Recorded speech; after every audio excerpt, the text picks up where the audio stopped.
Lucinta Luna sempat menggemparkan jagat hiburan tanah air pada 2018 sejak kemunculannya yang saat itu dicurigai merupakan seorang transgender.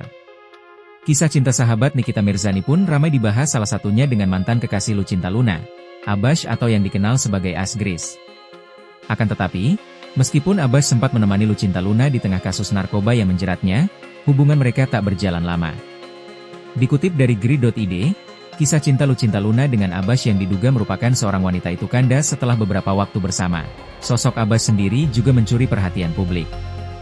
Pasalnya, diduga kekasih Lucinta Luna itu merupakan seorang perempuan yang mengubah identitasnya sebagai pria.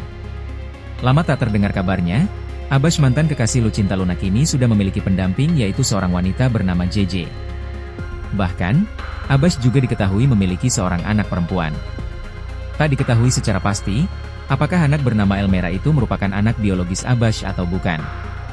Meskipun demikian, Abbas dan JJ memperlakukan bocah 3 tahun tersebut sebagai anak mereka. Hal ini diketahui dari panggilan bocah tersebut kepada Abbas dan JJ. Abbas dipanggil dengan sebutan Papip dan JJ dengan sebutan Mamim. Baik Abbas dan JJ pun sama-sama kerap membagikan momen kebersamaan sebagai keluarga. Mereka pun belum lama ini tampak merayakan ulang tahun Elmera. Dalam sebuah unggahan, Abbas juga membagikan potret bertiganya selayaknya keluarga kecil. Abbas terlihat berpose dengan Elmera dan JJ dengan latar belakang pantai.